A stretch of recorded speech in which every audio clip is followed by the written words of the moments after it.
All right, everyone. We're just going to wait a few more seconds until 1 o'clock, and then we will get right into the weekly reading for Virgo. All right, guys. Now, I do film these videos in HD, so if your player is automatically playing it like on 320 or 420, you can up that so it's a little bit clearer. I've noticed that. All right, guys, so let's get right into it. Today is all about the weekly for Virgo, October 13th to the 19th. All right, and this is Bow and Arrow Tarot. If you're new to my channel, the weeklies, I pull out 3 romance angel messages followed by 3 animal spirits, and then I pull out a series of forecasts to see what situations, scenarios, or events may be happening in your life this week. All right. So, and close this one window. Okay, here we go. All right, Virgo, let's get right into your cards.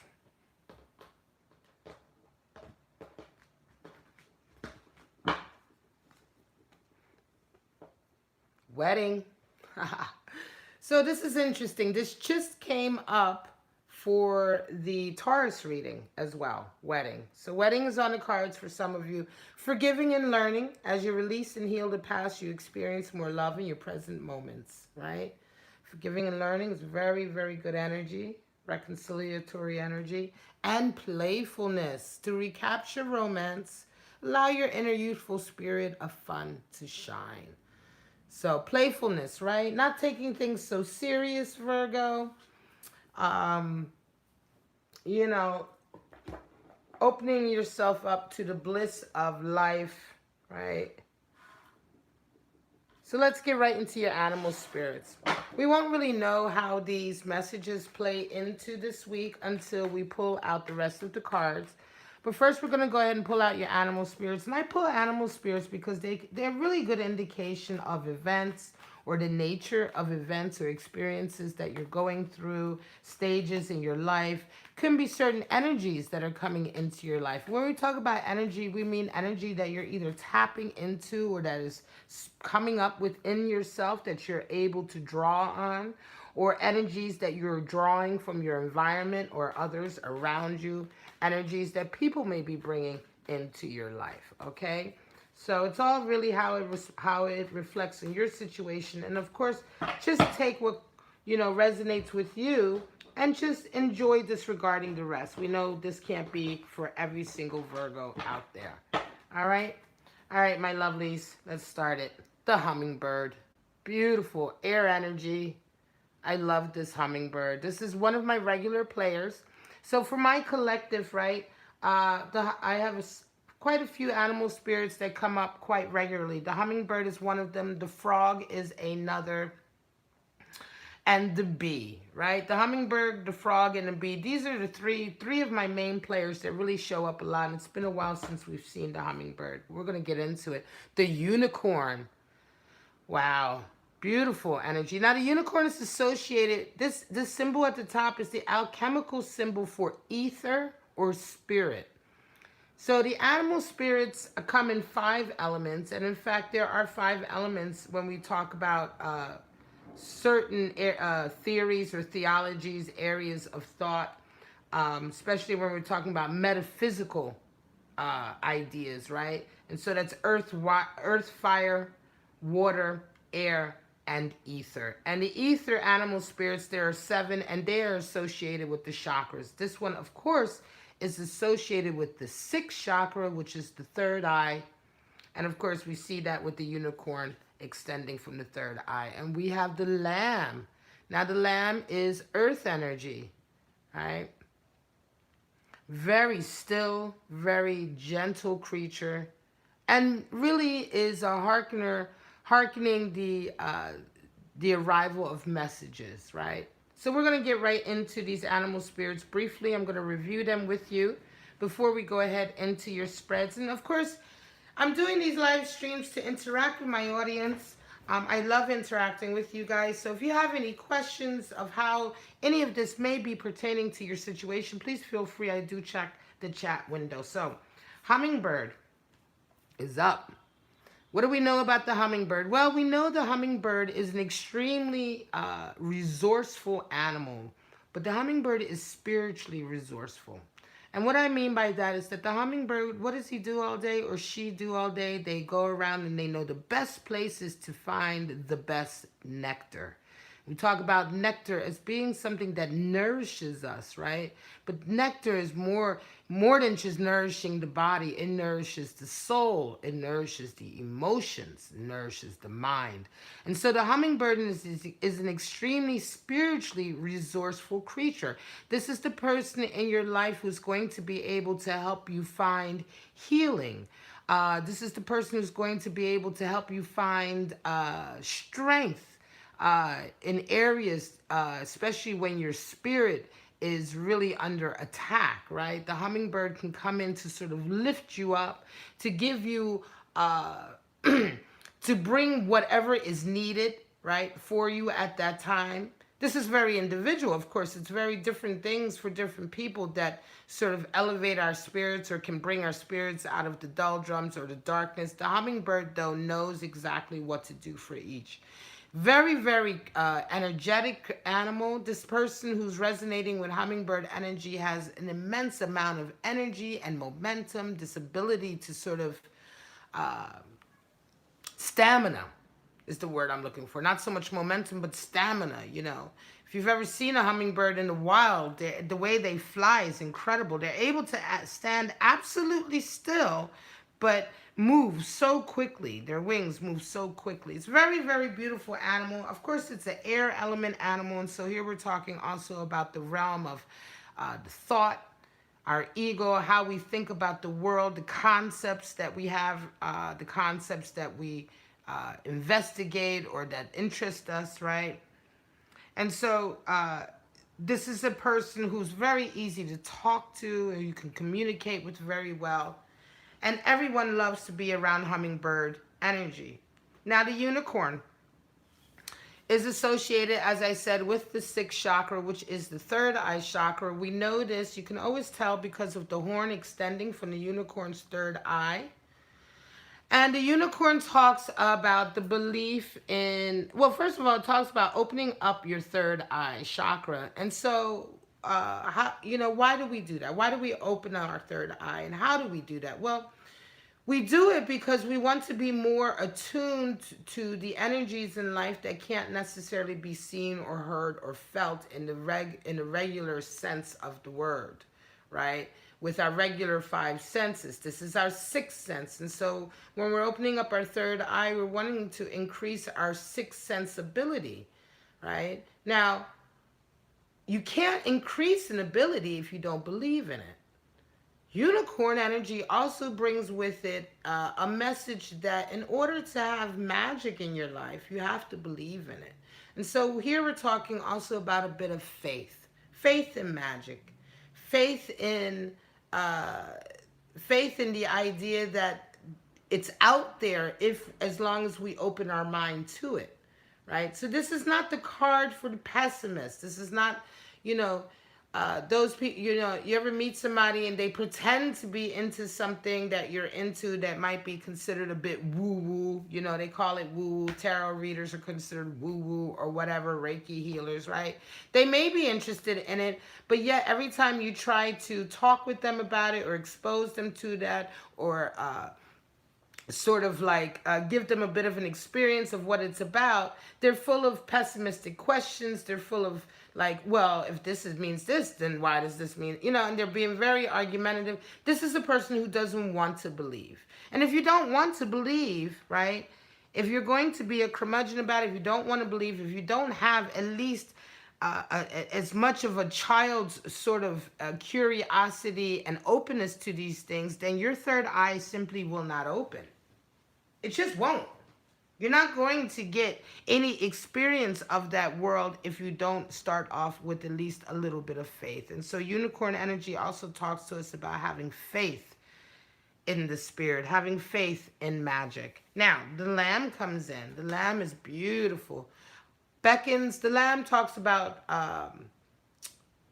stillness, quietness, newness. The lamb can indicate for some of you who have just had children. You may have just had a baby. Lamb is the card for infants, right? Young children. It's the card for, it's a high card for creativity. You can see with the coloring, right? It's an earth element, of course, but the lamb also talks about stillness.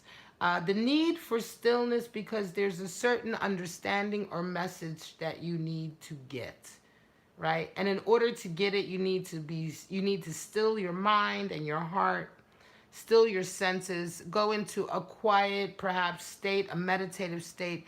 And I don't mean that you go into the room and you sit down for meditate for 20 minutes and suddenly some idea is I'm talking about messages that come into your life, understandings that come into your life because of the way you're carrying yourself. You are maintaining a kind of stillness in your behavior and character in life, right? As you go through your day-to-day activities. This could be if you've been running around a lot, if you've been partying a lot, if you've been feeling like you've been lost, or you don't know which way to go, but you've been moving a lot. You've been moving mentally, you've been moving physically, your emotions have been up and down.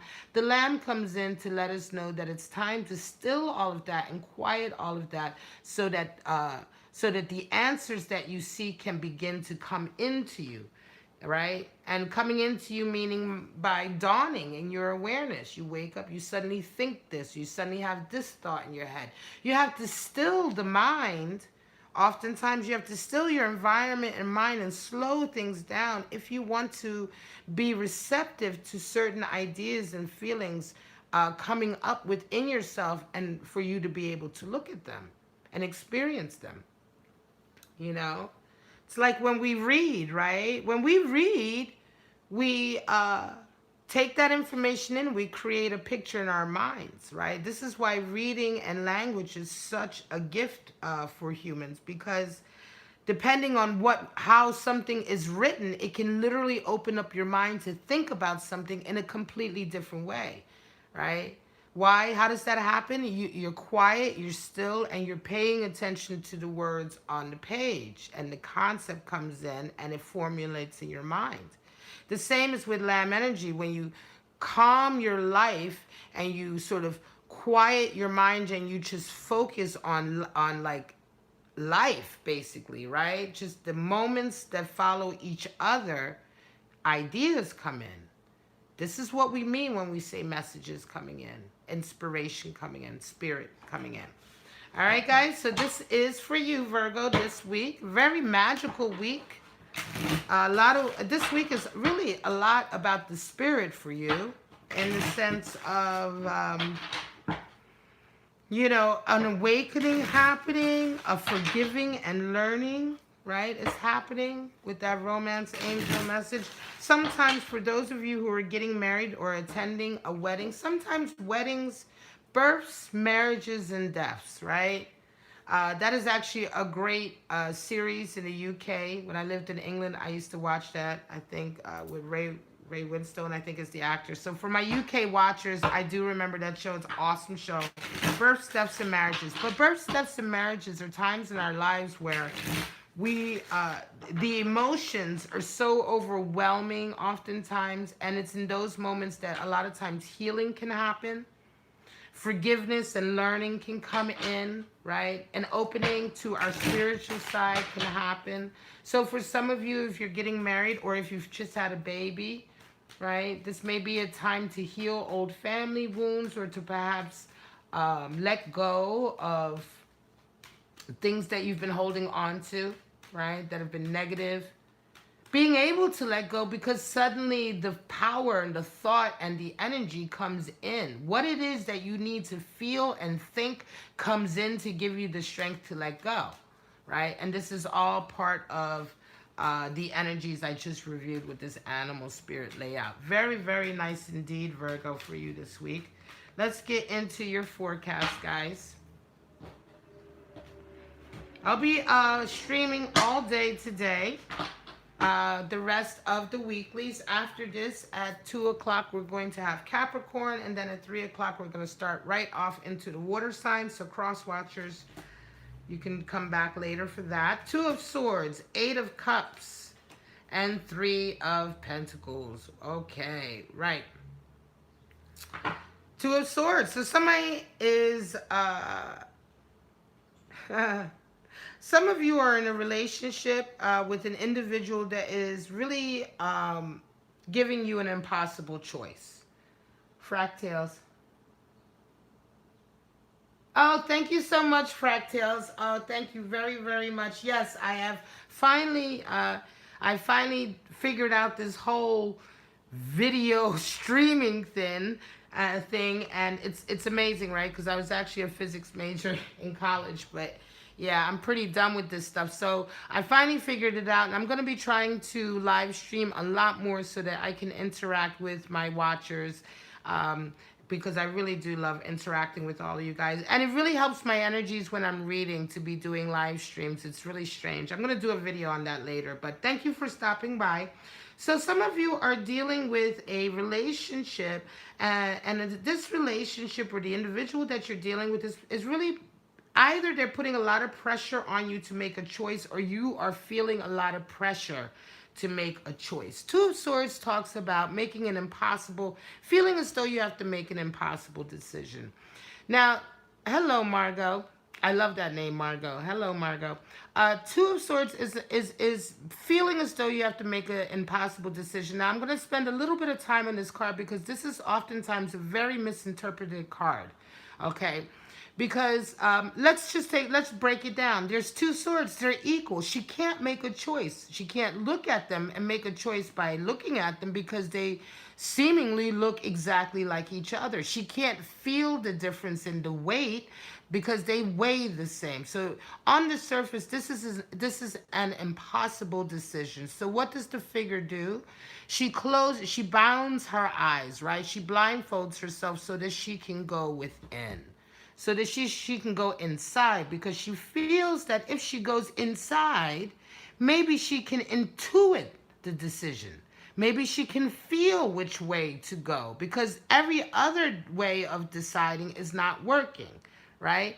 The water of her emotions are deep. You can see all of that water behind her. That means she's very emotionally invested in this decision. But she doesn't have all of the information. This crescent moon is up. So she's only seeing by a very thin sliver of the moon. So she's basically in the dark about this scenario. Now, the issue here, though, is that the 2 of Swords was never a card about making a decision. In fact, with the tarot, it's really not about making decisions. Most cards do, we don't talk about that. That's not a concept, really. One over the other, valuing one over another. That's a value system concept, and that's really not something that we look at in true tarot. Here we're talking about balance. What happens when she goes inside and she realizes she can't make a decision, right? What happens is she realizes that the answer is not to make a decision, but to find a balance. The answer is duality. The 2 does not mean choices. It means duality and balance. And this is why this card is so misinterpreted by many, many readers, because it will come up and people will say to you, well, you got to decide. You got to decide. You got a choice, but you got to decide. This is the land of indecision.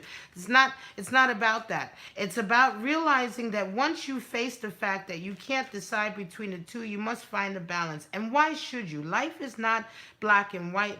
Life is not one or the other. If there are 2 things in your life that make you happy, that you need, right, they should not be mutually exclusive. You should be allowed to have them both, and you can be allowed to have them both. And the people who put pressure on you to do that are not, they may not be purposely understanding that they're putting the wrong kind of pressure on you, but the pressure they're putting on you, you should not be succumbing to it because it's not proper. What happens once you come through this, you come to an 8 of Cups and you realize it's time to leave a particular scenario behind. You've let some people too close, too deep, You've allowed them too much influence on your life. 8 is the number for boundaries, strengths, and weaknesses, right? 8, major arcana 8 is the card for strength. Here we're talking about understanding when you've had enough, understanding when too much is too much, understanding your own strength, understanding how much you can handle and how much you're willing to take. And here you realize that you're just not willing to take certain things. And this is the understanding that you come to here.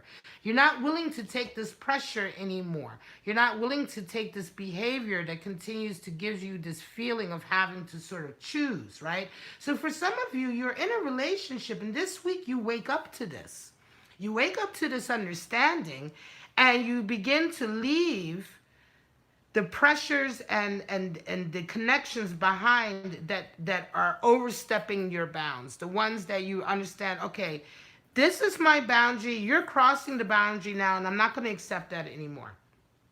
We all have a certain line that we put in the sand, right? And that line, and when I talk about a line, I'm not talking about a line in the sense that you can screw me over so many times, but if you screw me over the 10th time, that's the line. That's not the type of line I'm talking about. I'm talking about a line that says, listen, you are not allowed to do this thing to me. Period.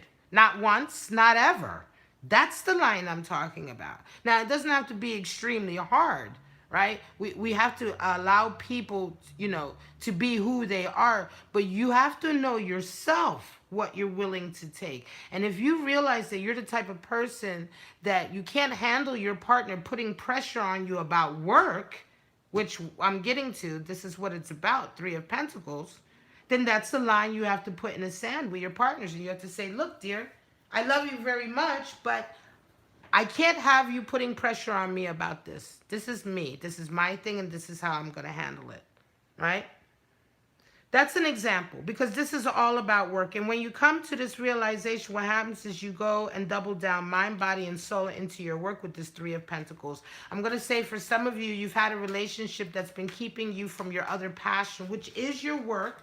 Whatever that is, whatever that endeavor it is, very creative, but it's something that you put mind, body, and soul into. And this week, you handled it. You handled all of it. Devil energy just came out for Taurus as well. Knight of Cups, 10 of Cups. Wow. Okay, so some of you are indeed maybe having a baby, maybe getting pregnant. Devil energy is the highest card for creativity. It's associated with Capricorn. And yes, people associate the devil with evil, blah, blah. That's not what it is. Really what it is that whenever your creative energies are not focused to a higher good, like making a baby, which is the highest good, or creating works of art like symphonies or paintings, all of these things that's really our sexual passion. That really comes from our second chakra, the chakra of our sexual energy and passion, raw energy, right? Which is translated into wanting to be expressed creatively. When that isn't focused to a higher objective, this is where we get codependency, addictions, and negative behavior. So this is what we mean, and this is what people usually associate with the devil, what the so-called evil, right? But this is really because your creative outlet is stagnated, right? It's not forced to some good, and so you can become quite codependent. Now, when devil energy is coming in, be careful, because here we're talking about a connection that could go either way. It could either go into a very codependent way, or it could be sort of go down the road of ultimate expression, which could be a child, a good connection, whatever the case may be. There's a high level of creativity happening. For some of you Virgos, I want to say for some of you Virgos, you may have indeed been recently caught up in a bit of negative sort of sort of instant gratification behavior, right? You may have begun to start drinking a bit too much, or maybe start shopping too much, whatever the case, whatever it is for you, right? Whatever that sort of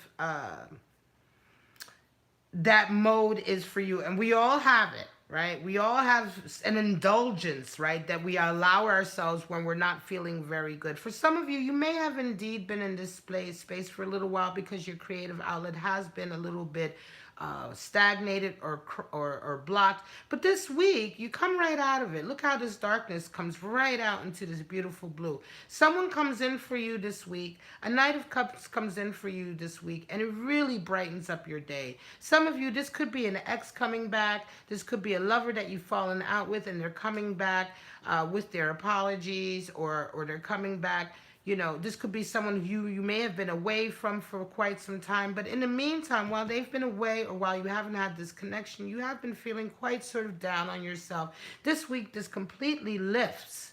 And you come to a Ten of Cups, which is a nice, happy, committed state. The Knight of Cups is not necessarily the most committed knight in the deck, but this week, we're not talking so much about his commitment, but we're just talking about the action of this individual coming back into your life. I'm going to say for some of you, this is certainly a reconciliation, a forgiving and learning scenario, right, this week, and it comes out into a very, very good sort of state.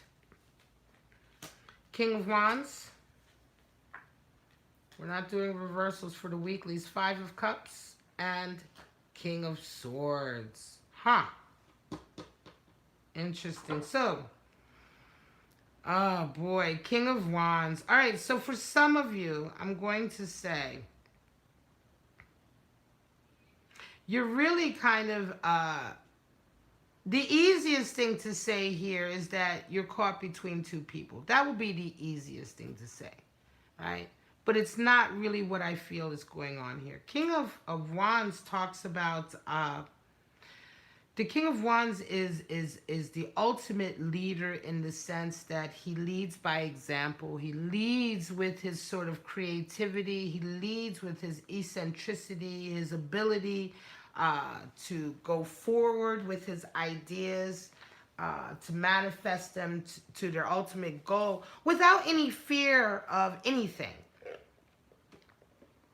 Wands is fire. So the King of Wands has no fear. He's not afraid to conquer new territory. But he's not like the Emperor, which is associated with Aries. He's more in a sense, and Aries is associated with stability and rigidness. The King of Wands is also still very fluid. He's still very unique, and he allows others to be unique. This is sort of, you know, the king of the mad people. He's the mad king, and his constituents are all crazy bohemian artists as well. And he leads by example, right? And so it's quite interesting that you have this energy coming in. Now, this could certainly be somebody who's coming in for you this week. This could be somebody that you're dealing with who's trying to urge you to come out of this Five of Cups. Some of you are in a really kind of, you're really thinking over a past relationship that's made you quite unhappy, right? And you're kind of stuck. You're really kind of stuck in this, I want to say, miserable kind of depressive state, really, right? And you just don't have the inspiration or the feeling to really, it may be that you've gone through this one too many times and you feel very beaten down, right? But what I want to say is that hummingbird energy is at play here, because remember what I said earlier, the hummingbird is very spiritually resourceful.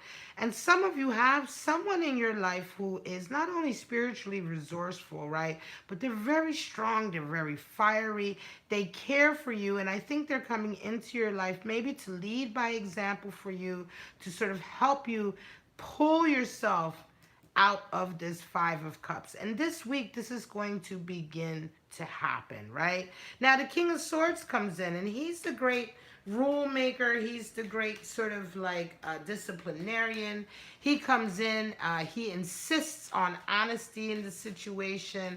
Oftentimes, he can be a little bit rigid, right? And so it's quite interesting because I think that this King of Wands comes in to help you with this individual, right? He comes in to help you sort of face up to this individual or this energy that is going to be coming for you later on this week, all right? It could be that this is a new obstacle or a personality that you're facing, or this could be someone that you've been dealing with for quite some time whose energy has really been beating you down a little bit, has been overly dominant for a little bit. And so finally this week, your King of Wands comes in, and this isn't gender specific, but it could indeed be very, very it is very masculine energies coming in. But this week, this King of Wands could, like I said, it could be a friend, it could be a family, relative, someone you know, and someone who probably has come in for you before to lift your spirits, right? I want to say a Thelma and Louise, you know, they're almost like a Thelma to your Louise or whatever. And they come in this week to help you deal with this person who's been kind of an asshole. Hermit, Ten of Swords, and Ten of Wands. Wow. All right, I am going to leave it there. That's going to be the last spread. Oh, and why not? Because tens are all about conclusions, right? Completion and starting the next stage, or starting the stage over to learn a different lesson. Some of you are coming, this is beautiful, Taurus. Excuse me, Virgo. I'm thinking of Taurus energy because a lot of this came out for Taurus as well. And this could very much be a collective sort of theme, guys. But Virgo, you've shown up in your own reading, right? Hermit is the Virgo card. So this is a beautiful spread to end on. You show up in your own reading, Virgo, and you have been doing the damn thing. You have been doing you. This is for you guys who have been doing the shadow work. You've been walking the walk. You've been talking the talk, right? You have been forgiving and learning. It's been hard. It's been a long road. It has not been without its trials and tribulations, right? But you are ascending higher, Virgo. Some of you are ascending higher, all right? Taking a huge quantum leap. Your confirmation comes in this week. Finally, a very long period, a very difficult period of a lot of soul searching, and really a lot of forgiving and learning and healing. Going through painful memories, painful experiences, right? Is coming to an end. Coming to an end. The old you is dead. The old ego is dead. This is the death of an ego. Ten of Swords is the death of an ego. Why does the ego die? Because you've gone through a particular stage in your life, and you've been thrown about and come up against so many different difficulties, and each one has been a stab in the ego. You know, if we're going through a period of poverty, that's a stab to our ego. We feel bad, right? Anybody who's ever been poor before, you feel bad. Right? It's a knock to our ego. You know, if you've ever been through a period of being unemployed, or being treated a certain way, or having to take a certain kind of treatment because you have to keep your job, because you have to feed your family, that's a blow to the ego. That hurts. That's a stab. And every time that happens, it kills a part of our ego, right? We learn something from it. And so once we have come to the end of that stage, that ego, that person we were before dies. It's finally gone. This person is not who you are anymore. Once this ego dies, the things that hurted before can't hurt you anymore, because the new ego cannot be hurt by these things anymore. This is the nature of what I'm talking about here. With the Ten of Swords, this is the nature of going through difficult times in your life and resonating higher. And now the new ego that comes out of this will be smaller, and that's the nature as well. As the ego is slowly killed over different stages in our lives, it becomes smaller, and our spirit takes up more room. When we're children, our ego takes up all the room. We don't even think as babies, they think they're the only thing that exists. The ego is so huge. The sense of self is so huge. The false sense of self. But here we're talking about killing that who you were before. this week or this stage in your life is gone. You've resonated higher. Your ego has diminished a little and your spirit has come back out a bit more. And you've also laid down baggage and burdens that you've collected along the way. This is a complete quantum shift for you, Virgo. This is a complete step up, right? Some of you will be experiencing this physically, and I'm not just talking about energies and feeling good. I'm talking about physical changes. Some of you will have abundance coming in. Some of you will move. Some of you, a lot of the obstacles that were in your way in terms of achieving certain objectives will have vanished. Your outlook this week your outlook going forward from this week will be completely different than it was before. The things that used to bother you will not bother you anymore. Your sense of self and the sense of power and confidence you have shoots up and rises, right? Very, very good indeed. Some of you may have come out of counseling. Some of you may have been in addictions and you've come out, and this week you're celebrating perhaps, your 5 years clean, or your, 2 years clean, or whatever the case may be. That's a very real example. Some of you may have been dealing with a long-term divorce that's finally ending, and, you're coming out of it knowing that you did what you could do, and feeling good and happy, and now your life takes off.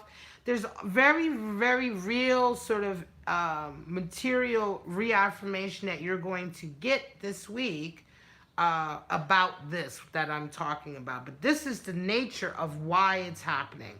And it's very, very good indeed. All right, Virgo. That's it. I'm going to call it. Try not to make these streams too long. It's already 36 minutes. My usual weekly videos are only about 20 minutes. You can jump ahead. And again, I'm just going to say, if you enjoyed this, thank you so much for stopping by. You can follow me now on the other platforms where I always let people know of my videos. I'm going to put it up in the chat so that people can see that they can follow me. Yeah, if you like this, please like, subscribe, and share. Do all of that good stuff. But for right now, I'm just going to say, Virgo, have a wonderful, wonderful week. And if you want to watch the Capricorn reading that is coming up at 2 o'clock, just come on back to my channel at 2. And I'll be here for the Capricorn Weekly, October 13th to 19th. But for right now, Virgo, I love you so much. Take care. Bye-bye now.